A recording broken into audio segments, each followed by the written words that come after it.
तो guys welcome back to a vlog. मैं जैसे ही नहा के निकला, बाल भी नहीं काटे थे और यहाँ आके देखा कि आनू देखिए क्या कर रही है, क्या रही है ये हुई है।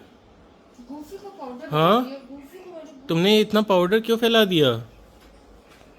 कोई जवाब है तुम्हारे पास इसका? क्यों?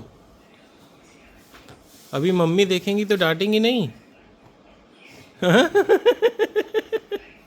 मम्मी, ये तुम्हारे छत्रछाया में क्या हो रहा है? लगाने दो, उसको खेल रही है। क्यों कर रही हो ऐसा अनु? खेली खेली करेगी क्यों? इसीलिए कि मैं बाप रे, इतना पाउडर कौन लगाता है? तो गाइस, आप सभी लोगों को गणेश चतुर्थी की हार्दिक शुभकामनाएं। और गणेश भगवान आप सभी की मनोकामनाएं पूरी करे, आप सभी को स्वस्थ रखे, खुश रखे, आबाद रखे, यही मैं कामना करता हूं। और चलिए आज के दिन की शुरुआत करते हैं।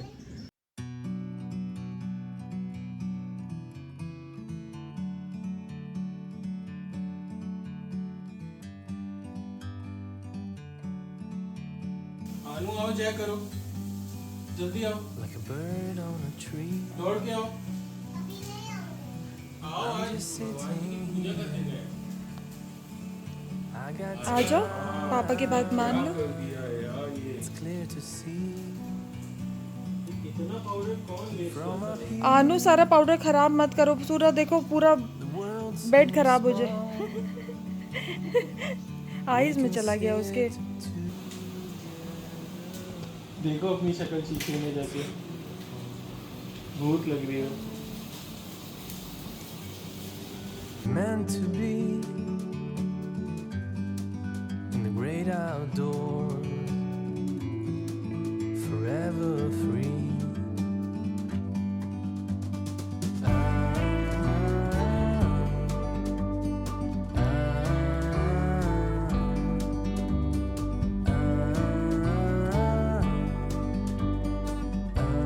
हाँ हाँ, कारी कर दो, गुड़िया को पुच्ची कर दो। वो रोने भी लग जाता नहीं रोने लगेगी, रही है, बुला रही है। पुच्ची कर दो। कुछ करो।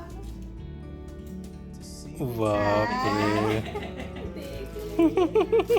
तो गाइज, आना और सब लोग घर चले गए हैं और मैं आज आपके बीच में आया हूँ ये बताने के लिए कि हमें, मतलब आज गणेश चतुर्थी है तो हम क्यों मनाते हैं गणेश चतुर्थी, और हम 5 चीजें, कौन सी ऐसी 5 चीजें हैं जो हम गणेश भगवान से सीखते हैं, वो मैं आपको बताऊंगा। तो पहला है कि विघ्न विनायक।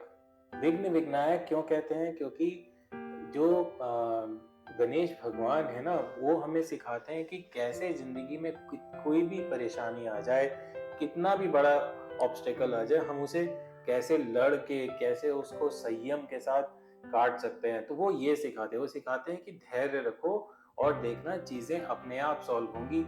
परेशान मत हो, परेशान होने से कुछ नहीं होगा, लेकिन धैर्य रखो। धैर्य से चाहे कितनी ही बड़ा कष्ट क्यों ना हो, कितना ही बड़ा युद्ध क्यों ना हो, वो जीता जा सकता है। तो वो ये सिखाते हैं हमें, इसीलिए उन्हें विघ्न विनायक भी कहा जाता है। दूसरा है विद्यादायक, कि जो उनका इतना बड़ा सर है ना, वो हमें ये सिखाता है कि चाहे आपका जो दिमाग है वो विजडम लेने के लिए बनाए। आप खूब पढ़ाई करें, खूब सीखें, खूब चीजों को समझें और खूब बुद्धिमान बने, और उस बुद्धिमत्ता के साथ आप लोगों से बात करें, उससे चीजों को सॉल्व करने की कोशिश करें, हल निकालने की कोशिश करें, और तभी वो चीजें अच्छी होंगी और वही आप सक्सेसफुल होंगे। तो सक्सेसफुल होने के लिए आपको विजडम लेना पड़ेगा, और विजडम आपको आपकी किताबें सिखाती हैं, आपके गुरु सिखाते हैं, जिंदगी सिखाती है। और जब भी कोई परेशानी आए तो उससे सीख लीजिए, उससे निराश मत होइए, क्योंकि जितनी बार आप गिरेंगे उतनी बार उठने के लिए आपको एक सीढ़ी कम चढ़नी पड़ेगी। तीसरा है ह्यूमिलिटी एंड मॉडेस्टी। गणेश भगवान ये कहते हैं कि आप कितने ही बड़े आदमी क्यों ना हो जाएं, आप कितनी बड़ी पोजीशन पे क्यों ना चले जाएं, आपको हमेशा धरती पे रहना चाहिए, ग्राउंड डाउन टू अर्थ रहना चाहिए। आपको सभी लोगों से बना के चलना चाहिए। ये नहीं सोचना चाहिए कि मैं ही सर्वे सर्वा हूँ, मैं सब कुछ कर सकता हूँ, मेरे पास ये है, मेरे पास ये पावर है, मेरे पास वो पावर है। वहीं आपकी हार हो जाएगी। अगर आपको जीतना है दुनिया को तो आपको सबको साथ में लेके चलना पड़ेगा और धरती से जुड़े रह के चलना पड़ेगा। तभी आपके जो जड़ें हैं, भाई कोई भी एक पेड़ होता है, जितना बड़ा पेड़ होता है, जितने ज्यादा फल देता है, उसकी जड़ें भी उतनी मजबूत। आपको हमेशा धरती पे रह के अच्छे से चीजों को करते हुए चलना पड़ेगा और कभी भी हड़बड़ी में, कभी भी जल्दबाजी में कोई काम मत करिए, आराम आराम से करिए और सबको साथ में लेके चलिए। तो ये गणेश भगवान हमें सिखाते हैं कि आपको अपनी जिंदगी में एक मतलब जो ह्यूमन आपका बेसिक नेचर है ना, मोडेस्ट होना, वो रहना बहुत जरूरी है। अच्छा, गणेश भगवान जी को ना अनायका भी कहते हैं कि मतलब अनायका मतलब होता है कि एक्सेप्टेंस एंड अडॉप्टेबिलिटी। क्या होता है कि जैसे वो ये सिखाते हैं कि जैसे उन्होंने अपने सर पे, इंसान वाले सर पे वो हटा के एक हाथी का सर फिक्स कर रखा है, वैसे ही हमें अपने जीवन में हर सिचुएशन के लिए, चाहे कोई भी सिचुएशन आ जाए, हर सिचुएशन के लिए हमें उस सिचुएशन को अडॉप्ट करना आना चाहिए, उस सिचुएशन को झेलना आना चाहिए।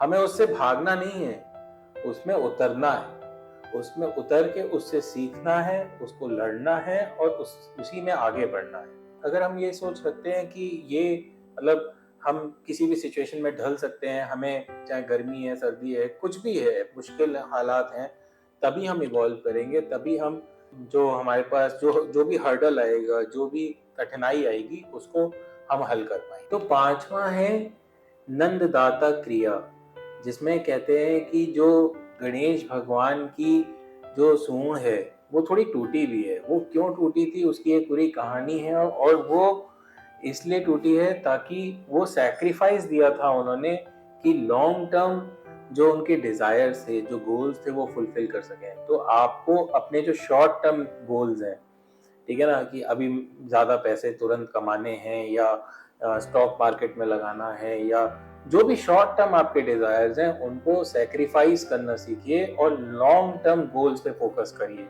क्योंकि अगर आपके लॉन्ग टर्म गोल्स अच्छे रहेंगे ना, जैसे फैमिली है, हेल्थ है, एजुकेशन है, ये अगर आपके अच्छे रहेंगे तो आपको कोई पीछे नहीं खींच सकता। तो गणेश भगवान की सिर्फ पूजा अर्चना करना ही नहीं, उनसे हमें सीखना भी चाहिए कि उन्होंने अपनी जिंदगी में क्या क्या सैक्रिफाइसेस किए और वो उनसे हमें कैसे सीख लेनी चाहिए और आगे बढ़ना चाहिए। तो wish you all a very happy Ganesh Chaturthi. घर चलते हैं, देखते हैं आज आनू क्या कर रही है। टाइम भी हो गया है, 6 बज गया है शाम का। तो गाइज, आई होप आपको आज का व्लॉग पसंद आया होगा। मैं घर तो आ गया था शाम में, लेकिन कुछ शूट नहीं किया। आनू भी थोड़ी आज क्रैंकी हो रही थी क्योंकि बीमार है वो, उसको बुखार हो गया तो क्रैंकी हो रही थी, तो कुछ शूट नहीं किया। और बस आज का वीडियो एडिट कर दिया है, बस डालने वाला हूँ। And wish you all a very happy Ganesh Chaturthi once again. Do like, share, comment and subscribe to my channel. और कमेंट में लिख के बताइए अगर मैंने कोई फैक्ट गलत बताया हो तो, और अगर आपको कोई और फैक्ट बताना हो तो भी आप कमेंट में लिख के बताइएगा। तो हो सकता है कि हमारे जितने भी सब्सक्राइबर उन्हें पढ़ें तो उन्हें भी और ज्ञान मिले कि एक्चुअली कोई पर्व जो होता है वो क्यों मनाया जाता है।